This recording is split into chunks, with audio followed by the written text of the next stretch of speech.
تستمعون الآن إلى برنامج معا ننهض مع فضيلة الشيخ الدكتور حسن سلمان.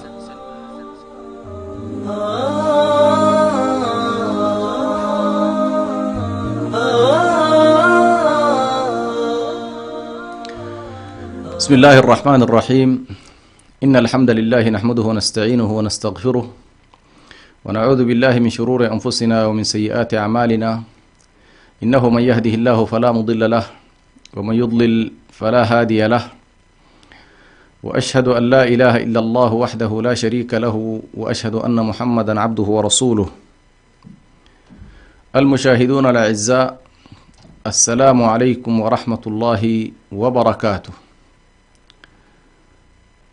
ومع برنامجكم الأسبوعي معا ننهض نواصل بإذن الله تبارك وتعالى في هذه الحلقة السادسة، والتي نتناول فيها مفاهيم ذات صلة بمفهوم النهضة. والقصد من ذلك محاولة تحرير على الأقل المصطلحات التي تتداخل أحيانا ويكون بينها عموم وخصوص، أو تشتبه على الناس أحيانا أيضا هذه المصطلحات وهذه المفاهيم. وغالبا ما يكون هنالك اختلافات أحيانا بين علم وعلم، ومرجعية معرفية معينة ومرجعية معرفية أخرى، فغالبا يكون هنالك تداخل في المصطلحات. ونحن حريصون على أن نسعى بإذن الله سبحانه وتعالى في محاولة تحرير المصطلحات إلى أن نعود بها بحسب الإمكان إلى جذورها، ونعود بها كذلك إلى نوع من التأصيل وعلاقة هذه المصطلحات بكتاب الله سبحانه وتعالى وسنة النبي صلى الله عليه وسلم. وكنا في الحلقة الماضية قد تحدثنا عن مفهوم التغيير والإصلاح، أو الإصلاح والتغيير، وحاولنا أن نحدد على الأقل المفهوم الشرعي المراد من كلا الأمرين، من مفهوم الإصلاح ومفهوم التغيير. وذكرنا بأن الإصلاح هو المفهوم المركزي في القرآن الكريم فيما يتعلق بصيرورة وسيرورة الإنسان في حركته الاستخلافية على وجه هذه الأرض، وأن عملية التغيير أو مفهوم التغيير هو مفهوم سلبي يتعلق بخروج الإنسان عن دائرة الفطرة ودائرة الاعتدال إلى شيء آخر، وبالتالي يكون الإصلاح هو المفهوم الذي يعدل قضايا التغيير نفسها. وبالتالي ذكرنا كذلك بأن مفهوم الإصلاح ضمن قضية أنه مفهوم مركزي مثل مفهوم القومة، وهو أيضا من المفاهيم المركزية في القرآن الكريم.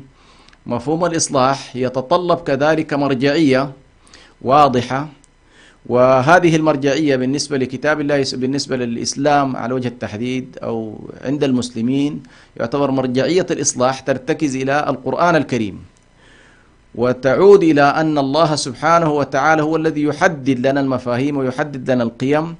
وذكرنا قول الله تبارك وتعالى: والله يعلم المفسد من المصلح، والله يعلم المفسد من المصلح. وهنا عبارة الله يعلم المفسد من المصلح ليست كما يمكن أن يذهب إليها البعض بأن الأمور هكذا سايبة وغير محددة والمفاهيم نسبية، وبعد ذاك عند الله سبحانه وتعالى يوم القيامة الله يعلم المفسد من المصلح. هذه قضية لها علاقة بالدنيا، يعني الله يعلم المفسد من المصلح، وقد حدد من هو المصلح وحدد من هو المفسد كمفاهيم، وحدد كذلك مفهوم الصلاح وحدد مفهوم الفساد.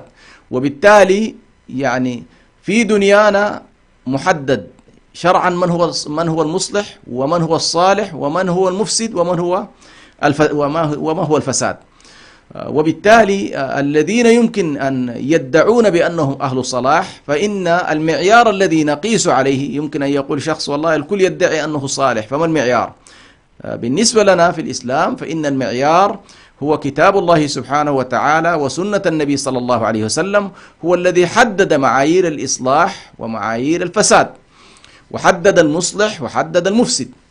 وبالتالي المرجعية التي نحتكم إليها عند الإصلاح وعند الفساد هو كتاب الله سبحانه وتعالى. ولذلك لما حاول مثلا المنافقون أن يزعموا بأنهم أهل صلاح، وزعم فرعون عليه لعنة الله المتتالية أنه هو المصلح وأن موسى هو الفاسد، لكن كان المعيار واضح إلى أن ما جاء من الله سبحانه وتعالى قيم التوحيد، قيم العدالة، قيم القسط، قيم الحق، قيم الرشد، هذه القيم الشرعية وليست القيم المطلقة هذه التي يمكن أن يدعيها أي إنسان، لا، القيمة المحددة شرعا والموصوفة شرعا كذلك. ولذلك المنافقون رد عليهم القرآن الكريم لما زعموا بأنهم أهل صلاح، وإذا قيل لهم لا تفسدوا في الأرض قالوا إنما نحن مصلحون ألا إنهم هم المفسدون ولكن لا يشعرون. وإذا قيل لهم آمنوا كما آمن الناس قالوا أنؤمن كما آمن السفهاء ألا إنهم هم السفهاء ولكن لا يعلمون. إذا نحن أمام مرجعية واضحة، وهذه المرجعية إن شاء الله سنحاول أن نفرد لها حلقة إن شاء الله في حلقاتنا القادمة، ما هي طبيعتها، ما هي خصائصها، لما يكون مثلا هنالك كتاب على الأقل يشكل مرجعية لأي مجتمع. هذه مسألة إن شاء الله سنتناولها في حلقة قادمة، ولكن يهمنا في نقطتنا هذه أن مسألة الإصلاح وأن مسألة الفساد من المفاهيم التي لها مرجعية ومحددة في القرآن الكريم وفي سنة النبي صلى الله عليه وآله وسلم. وبالتالي المجتمع هنا لا يعاني إشكالية الاضطراب والضبابية، بحيث والله لا يستطيع أن يتعرف هذا السلوك الذي مثلا يسلكه زيد من الناس أو تسلكه جماعة من الجماعات أو تسلكه السلطة السياسية مثلا، هل هو يندرج في إطار الفساد أم يندرج في إطار الإصلاح؟ المجتمع لا يعاني إشكالية كما هي الحالة بشكل عام الآن في المنظومات الوضعية.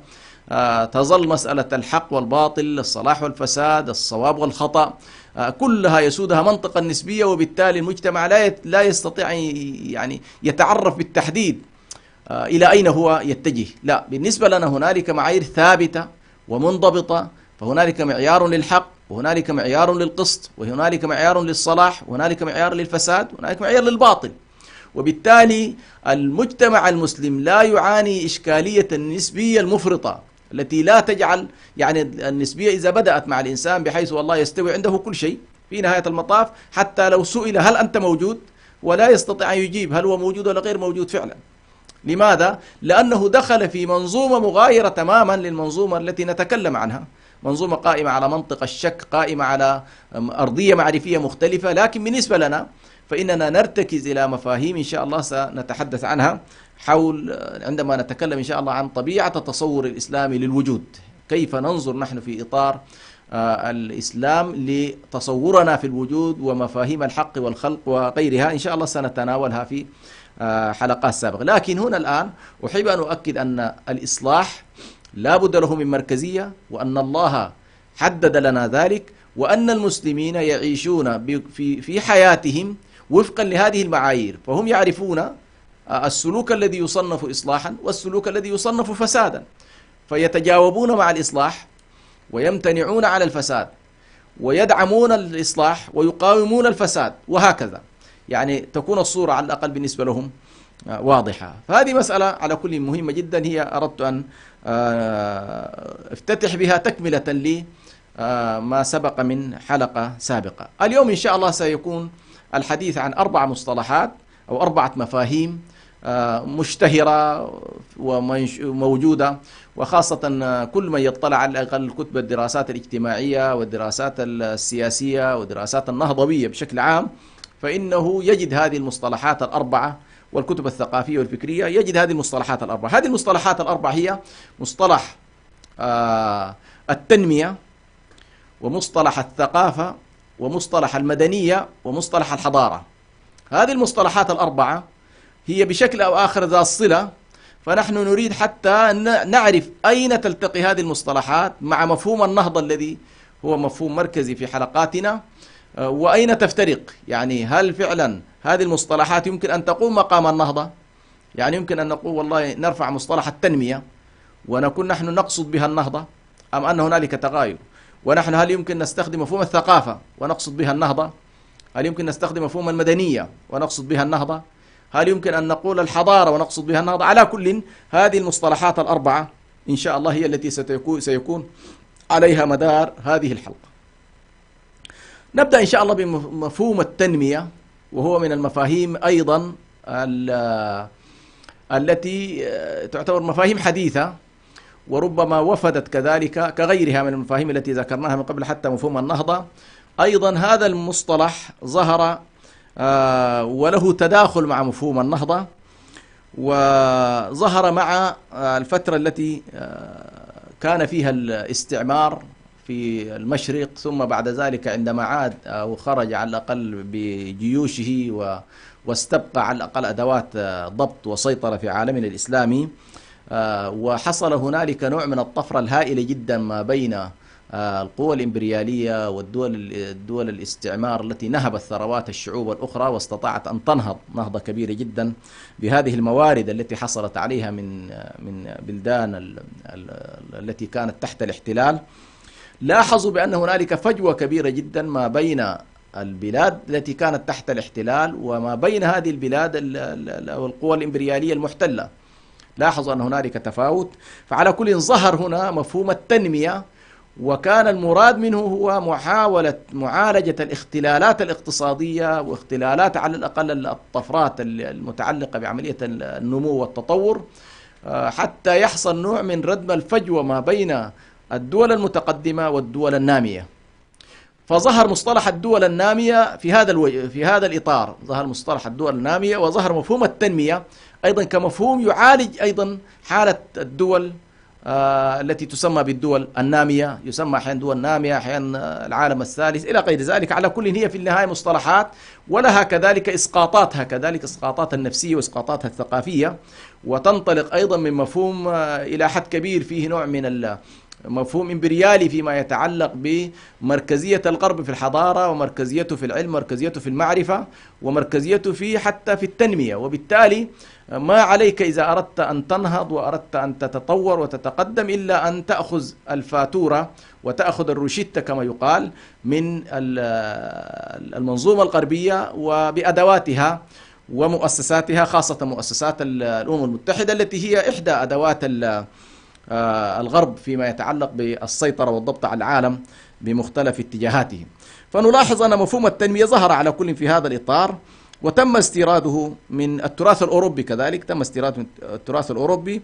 ويقصد بالتنمية على وجه التحديد حتى نعرفها، يقصد بها تنشيط حركة الاقتصاد. التنمية يقصد بها تنشيط حركة الاقتصاد الوطني، وتحويله من حالة الركود والثبات إلى حالة الحركة والديناميكية، عن طريق زيادة مقدرة الاقتصاد الوطني لتحقيق زيادة سنوية في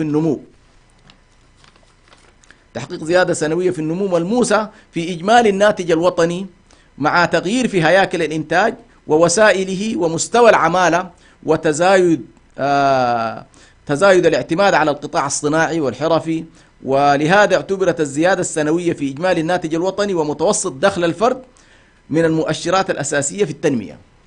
هذا باختصار، تعريف قد يكون مطول بعض الشيء، ولكن باختصار شديد عملية التنمية هي محاولة إحداث على الأقل طفرة في الناتج القومي لأي بلد، وبالتالي عملية الإنتاج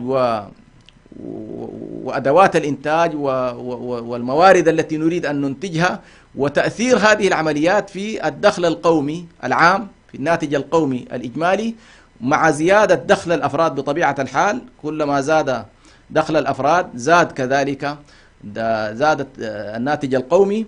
وأيضا في محاولة استحداث، وهو انتقال من الحالة الزراعية والحالة الرعوية والاقتصاد البسيط البدائي إلى أن تنتقل الدولة في مدارج الصناعة والجوانب الحرفية، بحيث في النهاية تنتقل إلى دولة صناعية. باختصار هذا هو يعني مسألة التنمية، هو عبارة عن مؤشرات اقتصادية وقياس للأداء الاقتصادي، وتدور عملية التنمية في الجوانب الاقتصادية، لا علاقة لها إلى حد كبير في التعريف، لا علاقة لها بكل ما يتعلق بالجوانب الأخرى غير الاقتصادية، لا علاقة لها بالجوانب الاقتصادية. وبالتالي فإن مفهوم التنمية مفهوم ضيق مقارنة مع مفهوم النهضة الذي نتبناه. مفهوم النهضة الذي عرفناه وتحدثنا عنه مفهوم شامل، فالنهضة تتعلق بالثقافة، والنهضة تتعلق بالفنون، تتعلق بالآداب، تتعلق بالعوامل الروحية والدينية، تتعلق بالعوامل والبناء الفكري، تتعلق كذلك بالجوانب التنموية. هذه لها علاقة النهضة بهذا الجانب، ولكن التنمية لا تعبر عن النهضة، بينما النهضة تشتمل على مفهوم التنمية، لأننا نجد أن مفهوم التنمية ينطلق من الجانب الاقتصادي ومفرداته، كما لاحظنا إنتاج ناتج قومي، إعادة هياكل الإنتاج، وسائل مستوى العمالة، وتزايد الاعتماد على القطاع الزراعي، القطاع الصناعي والحرفي، زيادة الناتج لدى الأفراد إلى غيره. فنلاحظ أن التعريف يدور حول الجانب الاقتصادي، ويمكن أن يكون جزء من عملية النهضة. يعني التنمية هي جزء من عملية النهضة، ولكنه التنمية لا تعبر عن النهضة التي نحن نتناولها في هذه الحلقات. إذن وضحت إن شاء الله الصورة في أن مفهوم التنمية مفهوم اقتصادي له علاقة عموما بما بعد خروج المستعمر من البلدان التي كانت تحت الاحتلال، وارتبط هذا المفهوم في محاولة لتقريب الفجوة أو ردم الفجوة ما بين الدول التي تطورت من خلال نهبها وسرقتها لموارد الآخرين، وكذلك التطور العلمي عموما الذي لديها، وما بين الدول التي فعلا رزحت تحت الاحتلال لفترات طويلة جدا، تأخرت وتخلفت، ولم يكن هنالك حقيقة ارتقاء على الأقل لا بالجوانب النهضوية ولا الثقافية ولا الجوانب التنموية، فأدى عموما رفع شعار التنمية ليكون شعارا معالج أو مفهوما يعالج هذه المسألة، وبالتالي هو مفهوم ذات طابع اقتصادي وليس مفهوما شاملا. نعود إن شاء الله إليكم بعد قليل، نخرج فاصل إن شاء الله، فلا تذهبوا بعيدا.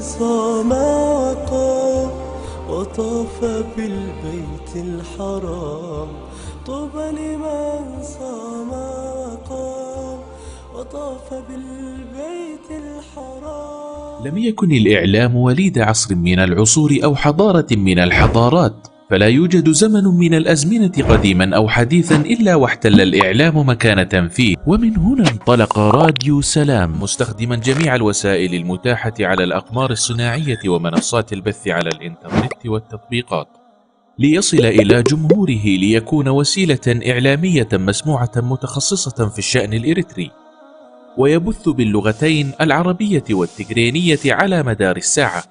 راديو سلام يخاطب المجتمع الإريتري كافة بجميع مكوناته، ويتفاعل مع قضاياه لترسيخ الانتماء وتجديد الوعي وتحقيق السلام والريادة، ويبث على الأقمار الصناعية والمنصات الإلكترونية كافة، وكانت أهدافه تعزيز قيم السلام والإخاء والتصالح والعيش المشترك، نشر قيم الإسلام وأخلاقه وتعزيز الأعراف والأخلاق الفاضلة، ترسيخ مكانة المرأة وتفعيل دورها في المجتمع والعناية بقضايا المرأة والطفل والشباب وكبار السن، المساهمة في التنمية ومواجهة الفقر والجهل وتوطين اللغة العربية. اكتمل بث راديو سلام على المنصات التالية: على القمر الصناعي نايل سات على التردد 12687، وعلى متجر الأندرويد والأبل، وعلى الموقع الإلكتروني سلامميديا61.com، وعلى جميع وسائل التواصل الاجتماعي. راديو سلام، سلام ووئام.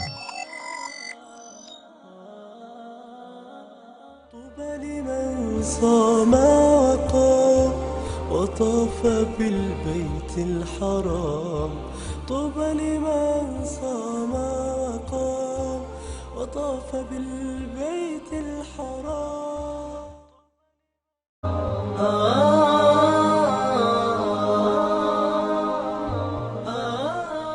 تستمعون الآن إلى برنامج معا ننهض مع فضيلة الشيخ الدكتور حسن سلمان.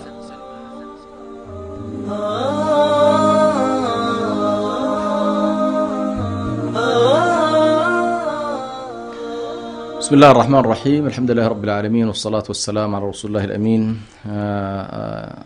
عدنا مشاهدي الأعزاء، ونسأل الله سبحانه وتعالى أن ينفعنا بما نسمع، وأن يعلمنا ويزدنا علما، إنه ولي ذلك والقادر عليه. تحدثنا في الفقرة السابقة حول مفهوم التنمية، وذكرنا بأنه مفهوم يرتبط بالجانب الاقتصادي ومعدلات النمو على الأقل الاقتصادي، سواء على مستوى دخل الفرد أو على مستوى الناتج القومي لأي بلد، وبالتالي قياسات ومعدلات النمو في البلدان تأخذ هذا المنحى، نجدها تهتم بهذه الجزئية. وغالبا معدلات التنمية قد لا يكون لها علاقة أيضا كبيرة بمعدلات العدالة في داخل هذا المجتمع نفسه، يعني قد يكون والله هنالك طفرة تنموية وهنالك زيادة في الدخل القومي، ولكن وناتج على مستوى الناتج القومي، ولكن يمكن أن تكون هنالك إشكالية أخرى. يعني لا نربط أيضا مفهوم التنمية بمفهوم العدالة.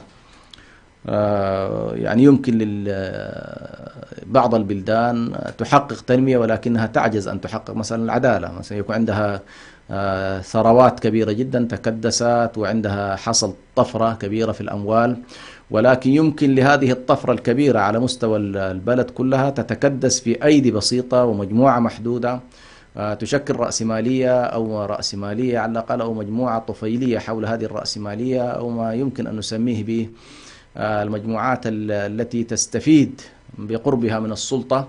وقد يكون البلد مثلا ليست لها قدرة أصلا على، أو ليست لها رؤية على كيفية توزيع هذه الثروات بما يؤدي إلى العدالة بين الجميع.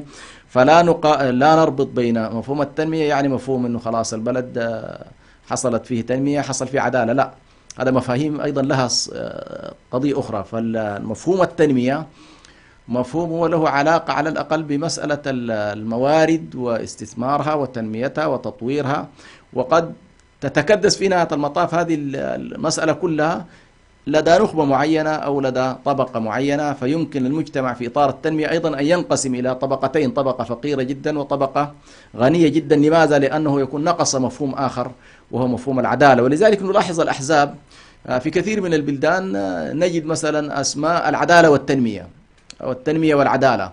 لماذا؟ لأنه فعلا يمكن أن يحصل تنمية ولا تحصل عدالة، والعدالة مرتبطة عموما بمفاهيم قيمية، مفاهيم قيمية، والنمو مفهوم كذلك مرتبط بمفهوم أيضا في عمليات الإنتاج. وبالتالي نحن نفصل بين الأمرين. قد تحصل طفرة، وهذا مشاهد في كثير من البلدان الأفريقية، تجد أن نسبة نمو مثلا في بلد معين، وهذه عملية النمو في نهاية المطاف لا تظهر على مستوى البلد كله، فتجد هنالك ما يمكن أن ينشأ بمفاهيم المركز والهامش.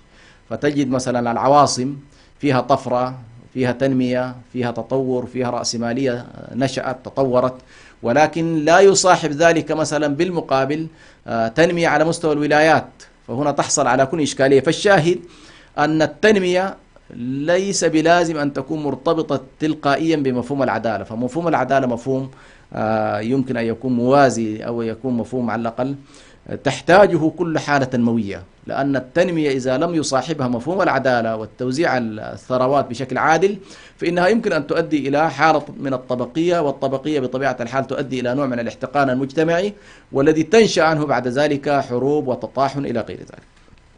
المفهوم الثاني هو مفهوم الثقافة. مفهوم الثقافة، إذا كان مفهوم التنمية هو مفهوم له ارتباط بالحالة المادية والحالة الاقتصادية على وجه التحديد، الجانب الاقتصادي سواء في دخل الأفراد أو الدخل القومي، فإن مفهوم الثقافة مفهوم ذات خلفية مختلفة تماما عن الجانب الأول اللي هو مفهوم التنمية. فنلاحظ أن الثقافة مرتبطة بالإنسان في جوانبه الروحية والنفسية والعقلية والفكرية والوجدانية والذوقية. يعني نجد أن مفهوم الثقافة يرتبط بهذا الجانب، مرتبط بالعقائد، مرتبط باللغات، مرتبط بالعادات، مرتبط بالتقاليد، مرتبط بالفنون. كل هذا يندرج في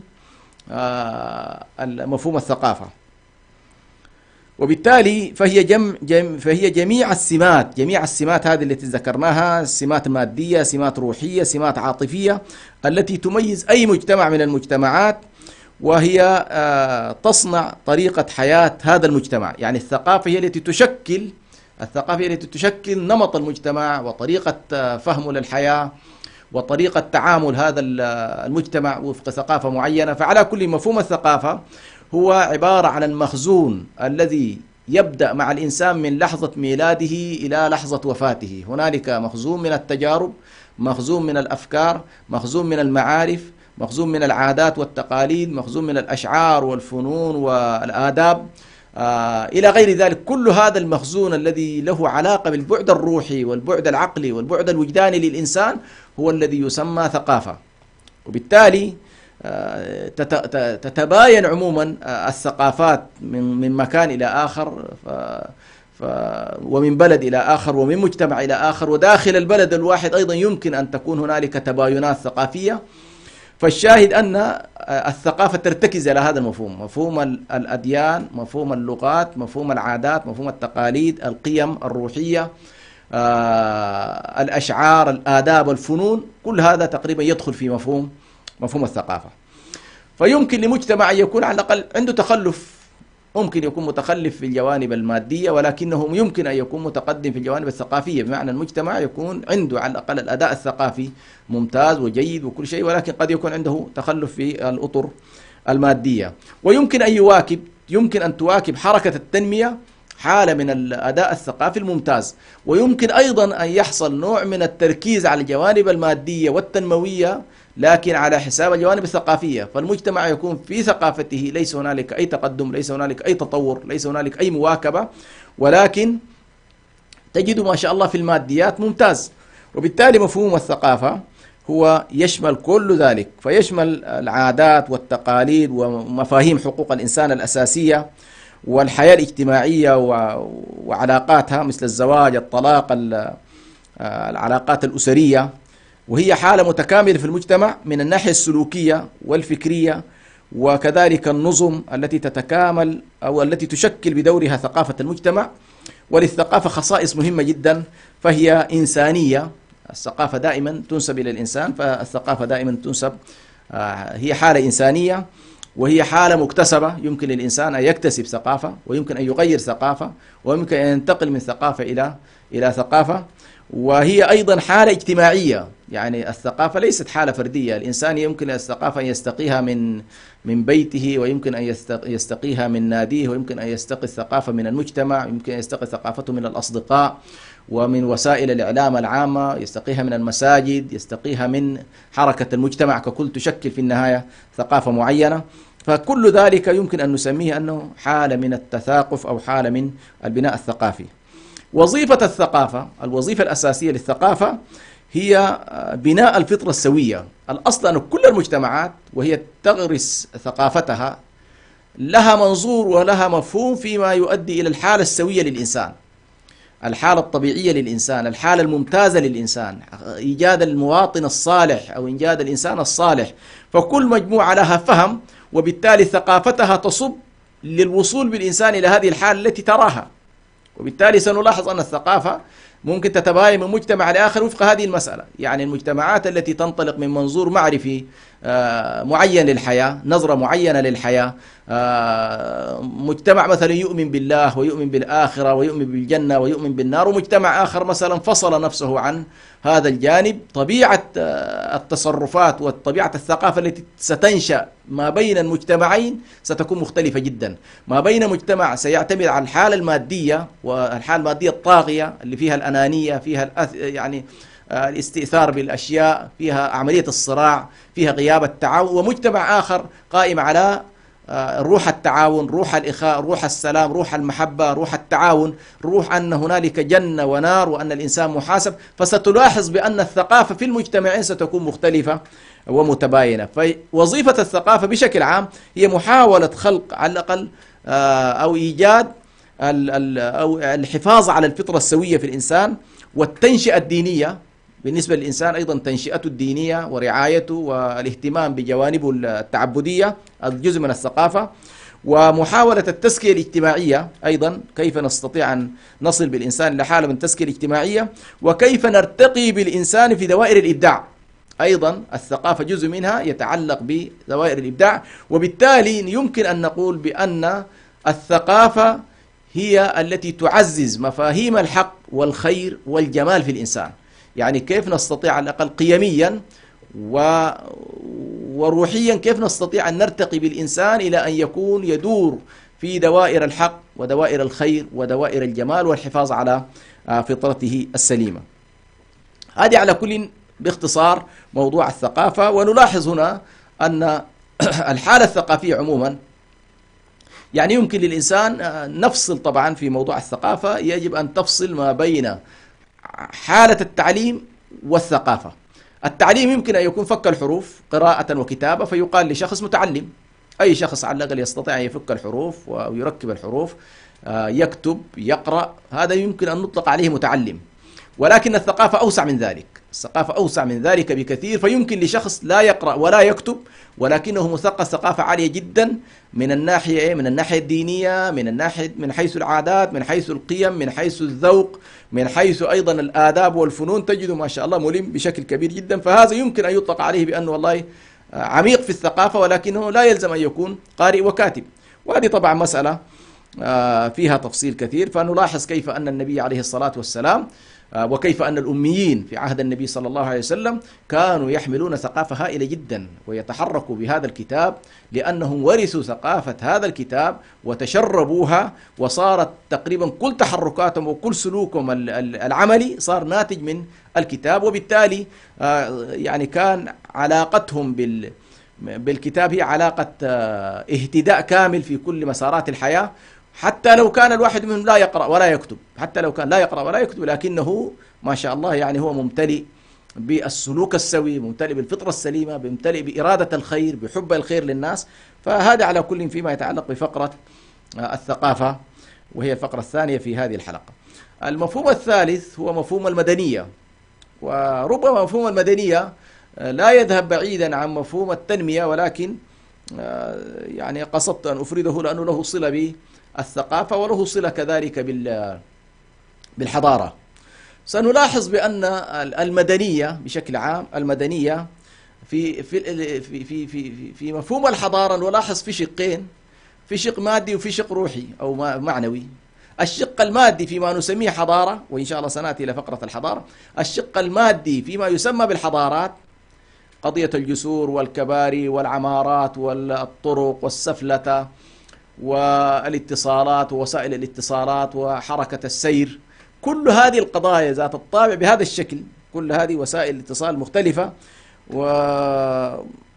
والتي تكون غالبا تفاعل عن العلوم. يعني نلاحظ أن هنالك تفاعل علمي، وبالتالي هنالك تطبيقات على الأرض لهذه العلوم، فتنتج لنا على الأقل أشياء مادية مرئية ملموسة. فهذه تقريبا هي باختصار المدنية. المدنية في شقها المادي، مدنية في شقها المادي، لأن هنالك من يعرف المدنية بأنها هي نفس الحضارة. هنالك من يعرف المدنية هي الحضارة، ولكن ملت إلى أن الحضارة أعم من المدنية، وهي ثمرة التفاعل عن مفهوم الحضارة، ولكنها تشكل القسم المادي فيه. وبالتالي يمكن لمجتمع كما هي الحالة في التنمية، يمكن لمجتمع ما أن يكون متطور مدنيا، يعني يمكن أن يكون متطور مدنيا على افتراض أن المدنية هنا الآن نعرفها في شقها المادي. يمكن لمجتمع يتطور مدنيا ما شاء الله، يعني المباني والعمران وحركة التنمية المادية في المجتمع متسعة، مواصلاتهم تمام، اتصالاتهم تمام، ولكن هنالك تخلف ثقافي كبير جدا. يعني الحالة المدنية لم تصاحبها حالة ثقافية، فهنا يحصل نوع من الاختلال، بمعنى التخلف الاقتصادي، التخلف الثقافي، التخلف القيمي، التخلف في الفنون، التخلف في الآداب. هذا يؤثر بطبيعة الحال على الحياة المدنية، في أنه والله الناس ما استطاعت أن تواكب على الأقل الطفرات. وهذه المجتمعات يحصل فيها غالبا اختلال، ويحصل فيها عموما ما يمكن أن نسميه بالصدمات الحضارية أو الصدمات التنموية. يعني مجتمع يكون مثلا متدني جدا وليس له أي أرضية معرفية وليس له إنتاج على الأقل مادي، وفجأة تحصل له طفرة مالية وطفرة في مجال التنمية والموارد على المستوى الوطني، فتنعكس هذه المسألة على مستوى المادة والحالة المدنية، ولكنها لا تنعكس على السلوك الثقافي. فهذا على كل تسبب مشكلة وتؤثر في حياة ومسيرة المجتمعات، مما يعني أن المجتمع في فترة من الفترات سيحتاج إلى أنه يعالج هذا الإشكال ويعالج هذا الاختلال، يعالج اختلالات الحالة المدنية التي لم يصاحبها سلوك على الأقل ثقافي رشيد، وبالتالي سنلاحظ أن التنمية ستحتاج إلى الثقافة. رابعا نأتي إلى المفهوم الأخير في حلقة اليوم، وهو مفهوم الحضارة. لاحظنا الآن على الأقل بدأت تتضح عندنا الصورة، وكلها تصب كل هذه المفاهيم لاحظوا أنها ليست منفصلة عن مفهوم الحضارة، أي مفهوم النهضة. يعني أريد أن أقول بأن مفهوم التنمية يدخل ضمن النهضة، مفهوم الثقافة يدخل ضمن النهضة، مفهوم المدنية يدخل ضمن النهضة. هنا الآن طبعا دعونا من مفاهيم، طبعا قبل أن أذهب إلى مفهوم الحضارة دعونا الآن لا نزج بمفهوم أو ربما بإشكالات قد تكون ذات طابع فكري وطابع معرفي فيما يتعلق بالدولة المدنية، وهل هي الدولة العلمانية أو ليست الدولة العلمانية. هذه على كل إشكال كبير يمكن إن شاء الله أن يتم مناقشته، ولكن في غير هذا المكان. يعني الآن لست بصدد مناقشة هذا الموضوع، لكن فقط قصدت المدنية هنا في جانبها المادي. ولكن من يذهب إلى أن المدنية هي ذات شق ثقافي وذات شق مادي، وبالتالي هي توازي الحضارة، هؤلاء ربما يعني يدخلوا بنا في محطات أخرى، وبالتالي المدنية هنا سيكون فيها تباين في المجتمعات. فمفهوم المدنية مجرد أن أدخلت عليه الجانب الثقافي، أدخلت عليه الجانب المعرفي، أدخلت عليه الجانب الفلسفي والفكري، هنا لن يتفق الناس. بينما لو جردنا المدنية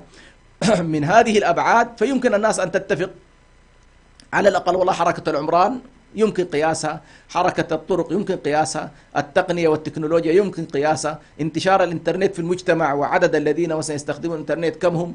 لكن لما ندخل الجانب الثقافي في هذه المنظومة هنا ستجد التباينات واسعة جدا. ولذلك أنا ما حرصت أن أتعامل مع المدنية بالمفهوم الذي ربما يدخل الجانب الثقافي. أردت أن أفصل بين مفهوم المدنية ومفهوم الثقافة ومفهوم الحضارة، يعني أردت أن أتعامل معها كحالة مادية وليست كحالة معنوية. وبالتالي كما يقال يمكن للمجتمعات أن تطفر مادية، يحصل لها طفرات مادية، طفرات تنموية، فتشكل مدنية، ولكنها لا تشكل حضارة. قد تشكل مدنية ولكنها لا تشكل حضارة، لأن الحضارة هنا سيدخل إلينا بعد آخر إن شاء الله، هو الفقرة الرابعة، مفهوم الحضارة وصلته كذلك مفهوم ببقية المفاهيم.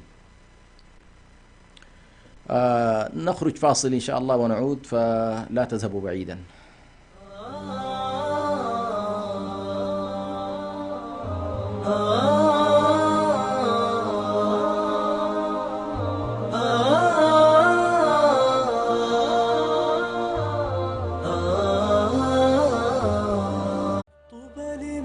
صام وقام وطاف بالبيت الحرام، طوبى لمن صام وقام وطاف بالبيت الحرام. لم يكن الإعلام وليد عصر من العصور أو حضارة من الحضارات، فلا يوجد زمن من الأزمنة قديما أو حديثا إلا واحتل الإعلام مكانة فيه. ومن هنا انطلق راديو سلام مستخدما جميع الوسائل المتاحة على الأقمار الصناعية ومنصات البث على الإنترنت والتطبيقات، ليصل إلى جمهوره، ليكون وسيلة إعلامية مسموعة متخصصة في الشأن الإريتري، ويبث باللغتين العربية والتجرينية على مدار الساعة.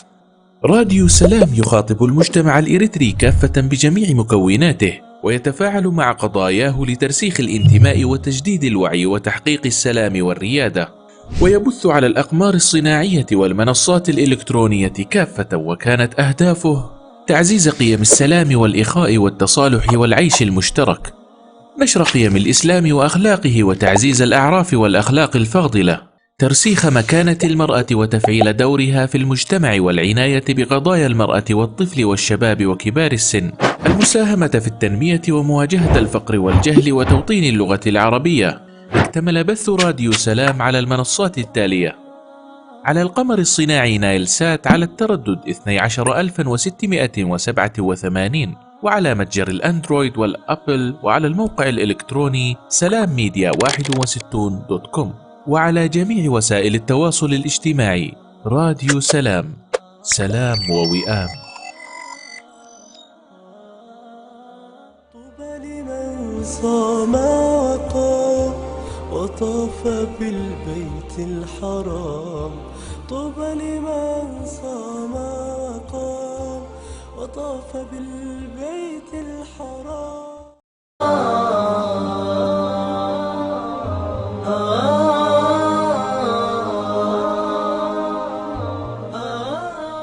تستمعون الآن إلى برنامج معا ننهض مع فضيلة الشيخ الدكتور حسن سلمان.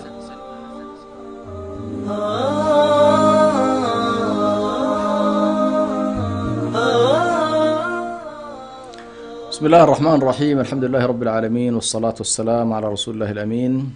المشاهدون الأعزاء، نواصل إن شاء الله ما كنا نتكلم عنه، وتكلمنا عن مفهوم التنمية، وتكلمنا عن مفهوم الثقافة، ونتكلم الآن عن مفهوم الحضارة.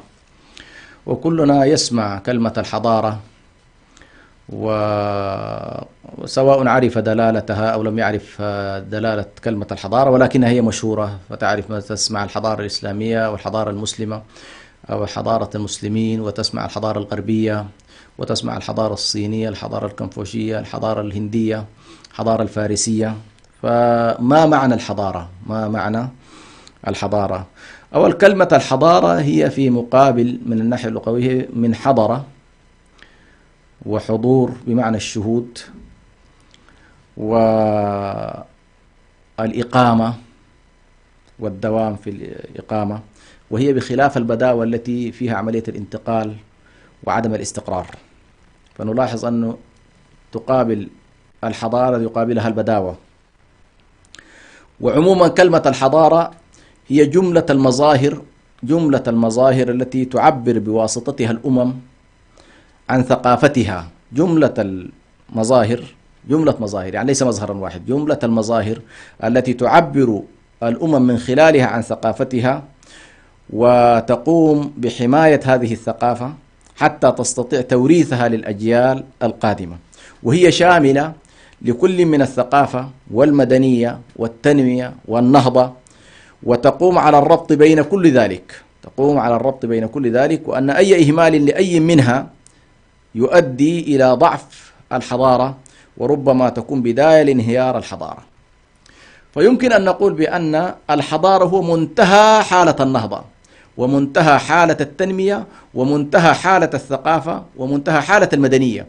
كل هذه تندرج تحت مفهوم الحضارة. إذا وصلت الأمة بثقافتها وبنموها وبتطورها وبتنميتها، استطاعت أن تشكل حالة حضارية، وحالة على الأقل جغرافية واسعة وليست حالة ضيقة، واستطاعت أن نضيف إليها شرط مهم جدا، أن تدخل في بعد عالمي، يعني ليس تأثير محلي فقط، لا، استطاعت أن تضيف شيئا للحضارة العالمية، تضيف شيء للحضارة الإنسانية، تؤثر في الحضارة العالمية والحضارة الإنسانية، أو تؤثر في الحالة العالمية والحالة الإنسانية. هي هنا نسميها إيه؟